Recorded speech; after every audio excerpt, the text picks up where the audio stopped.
السلام علیکم لسنرز، آج جو میں ناول ریڈ کرنے جا رہی ہوں وہ ہے یہ غازی یہ تیرے پراسرار بندے، جو کہ تحریر ہے بسمہ اعجاز کی۔ ناول شروع کرنے سے پہلے میری آپ سب سے ریکویسٹ ہے کہ اگر آپ نے میرے چینل کو سبسکرائب نہیں کیا تو پلیز اسے سبسکرائب کر دیجیے، ساتھ ہی بیل آئیکن کو پریس کریں اور کمنٹ بھی ضرور کیا کریں، ویڈیو کو لائک کریں۔ چلیے شروع کرتے ہیں اس کی قسط نمبر 3۔ انٹیلیجنس بیورو کے ہونہار ایجنٹس اس وقت ایک ٹیم کی صورت بیٹھے اب تک حاصل کی گئی معلومات کا جائزہ لے رہے تھے۔ اس ٹیم میں ASI اسسٹنٹ سب انسپکٹر، ASP SP سب انسپکٹر، انسپکٹر اور DSP کے عہدے کے لوگ شامل تھے۔ انٹیلیجنس بیورو کو عرف عام میں IB کہا جاتا ہے۔ یہ پاکستان کی سب سے پرانی سویلین ایجنسی ہے۔ اسے اگست 1947 میں قائم کیا گیا۔ IB کا ہیڈ کوارٹر اسلام آباد میں ہے۔ اس ایجنسی میں ہر سال پوسٹیں آتی رہتی ہیں۔ ماہین نے GD11 کی پوسٹ پر جوائننگ کی تھی۔ GD کا مطلب ہوتا ہے کہ جنرل ڈیوٹی، یعنی آپ کو سلیکشن کے بعد کوئی بھی ڈیوٹی دی جا سکتی ہے، یا تو کسی سیاست دان کی ایکٹیویٹیز پر نظر رکھنے کی ڈیوٹی یا پھر کسی منسٹر کی سیکیورٹی انچارج بنا دیا جاتا ہے۔ اس کے علاوہ گورنمنٹ اداروں کے حوالے سے خصوصی تحقیقات کا ٹارگٹ بھی دیا جا سکتا ہے، اور سب سے اہم ڈیوٹی آپ کو اسپائی بنانے کے لیے بھی ٹریننگ دی جاتی ہے۔ تاہم زیادہ تر جنرل ڈیوٹی آپ کی تعلیم پر منحصر ہوتی ہے۔ تعلیم کو دیکھتے ہوئے کوئی بھی ڈیوٹی دی جا سکتی ہے، اور اس پوسٹ پر رینک ASI ہوتا ہے۔ پھر اس کے بعد سب انسپکٹر کا رینک ہوتا ہے، پھر انسپکٹر کے رینک کی باری آتی ہے۔ IB میں پروموشن بہت جلدی ہو جاتی ہے اور رینک بھی بہت زیادہ ہوتے ہیں، لیکن بڑے رینکس تک بہت کم لوگ پہنچ پاتے ہیں۔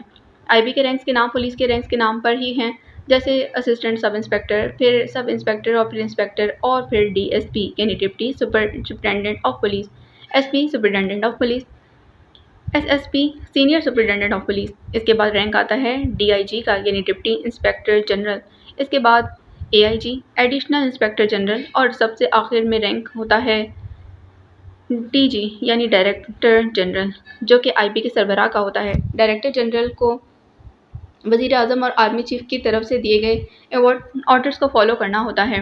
اس وقت ماہین کے گروپ کے باس DSP صاحب تھے، جس کو سب ایم فراز کہتے تھے۔ وہ 40 سے زیادہ کی عمر کے ہونے کے باوجود انتہائی ڈیشنگ پرسنالٹی کے مالک تھے۔ جوانوں سے زیادہ چستی پھرتی اور ہمت تھی ان میں۔ اس وقت سب بیٹھے ملک وحاج کے کیس کو ڈسکس کر رہے تھے۔ PM کے آرڈرز کے مطابق ہی اس کی تحقیقات کی گئی تھیں۔ ہادی کچھ نئی معلومات بھی حاصل ہوئیں ملک وحاج کے خلاف یا نہیں؟ باس نے میز پر رکھے پیپر ویٹ کو گھماتے براہ راست ہادی کو مخاطب کر کے پوچھا۔ ہادی آج کل ملک وحاج کا سیکیورٹی گارڈ بنا ہوا تھا، اور آف شور کمپنیوں کی ساری انفارمیشن اسی نے خفیہ طریقے سے ہیک کی تھی۔ ہادی باس کا سوال سن کر اپنی جگہ سے کھڑا ہوا اور بریف کرنے لگا۔ سر، بہت کچھ معلوم ہوا ہے جو کہ ہرگز بھی تسلی بخش نہیں۔ ملک وحاج ایک کرپٹ سیاستدان تو ہے ہی، مگر اس کا تعلق دہشت گردوں کی پشت پناہی سے بھی ہے۔ شمالی وزیرستان میں آرمی آپریشن کے نتیجے میں بھاگ کر آنے والے مفرور دہشت گردوں کا ٹھکانہ، سرمایہ اور ہتھیار فراہم کرنے میں بھی اسی کا ہاتھ ہے۔ ہادی نے تفصیل سے جواب دیا تو ماہین نے کچھ کہنے کے لیے ہاتھ اٹھایا۔ یس ماہین، باس نے ماہین کو اجازت دیتے اور ہادی کو بیٹھنے کا اشارہ کرتے کہا۔ سر، میرے پاس بہت اچھی خبر ہے۔ جیسا کہ ہادی نے بتایا کہ معاملہ اب کرپشن سے بڑھ کر دہشت گردوں کی پشت پناہی پر چلا گیا ہے، تو اس حوالے سے ملک وحاج کے ساتھ اور کون کون شامل ہے، اس بارے میں ساری ڈیٹیل حاصل ہو چکی ہے۔ اور سر، سب سے اچھی بات یہ ہے کہ کے موبائل کا سارا ڈیٹا ہیک ہو چکا ہے، اور آڈیو لسننگ ڈیوائس کے ذریعے اس کی اور اس کے پارٹنر کی ساری گفتگو بھی ریکارڈ ہو چکی ہے۔ ارے واہ، یہ تو کمال کی خبر سنائی ہے ماہین۔ خوب، لیکن میں ایک بات سوچ رہا ہوں۔ باس نے ماہین کو سراہتے ہوئے کہا تو سب سوالیہ نظروں سے انہیں دیکھنے لگے۔ DSP نے گہری سانس بھرتے ہوئے کہا۔ بچوں، بات یہ ہے کہ کیس اب کرپشن سے بڑھ کر ملکی سلامتی پر آ چکا ہے۔ اب ہمیں DIG کو بھی شامل کرنا پڑے گا، کیونکہ اب وہ جو آرڈرز کریں گے ہمیں وہی فالو کرنا ہوں گے۔ ماہین نے سر اس بات میں ہلاتے ہوئے تائید کی۔ یس سر، آپ ٹھیک کہہ رہے ہیں، بس ان دہشت گردوں کی لوکیشن ٹریس کرنا باقی رہ گئی ہے، پھر سارے پزل کھل جائیں گے۔ ایک آخری پلان کی ضرورت ہے، اب پھر گیم اوور۔ اور وہ نہیں جانتی تھی کہ اسے پلان بنانے کی ضرورت نہیں رہے گی۔ وہ نہیں جانتی تھی کہ قدرت آلریڈی پلان بنا چکی ہے، اور بے شک اللہ کے ہر کام میں مصلحت ہوتی ہے۔ حسب معمول آستانے پر خوب رونق تھی۔ شوکت دروازے پر کھڑا باری باری سب کو اندر بھیج رہا تھا۔ پیر صاحب 12 بجے گھر چلے جاتے تھے اور دوبارہ 4 بجے آتے تھے، کیونکہ وہ ٹائم مردوں اور صبح رہ جانے والے مریدوں کے لیے خاص تھا۔ شوکت آج ایک گہری سوچ میں ڈوبا ہوا تھا۔ وجہ سریا آنٹی سے کل والی ملاقات تھی۔ وہ سوچ رہا تھا کہ اس کو سریا آنٹی کا کام کرنا چاہیے کہ نہیں۔ اگر ان کا کام کر دیا تو پیر جی سے غداری ہوگی، اور اگر نہ کیا تو اتنی اچھی آفر سے محروم ہونا پڑے گا۔ 12 بجے پیر جلال نے جانے سے پہلے حسب معمول اسے بلایا۔ ہاں بھائی شوکت، کتنے لوگ باقی رہ گئے ہیں؟ پیر جلال نے ہاتھ میں پکڑی فائل کو الماری میں رکھتے ہوئے اس سے سوال کیا۔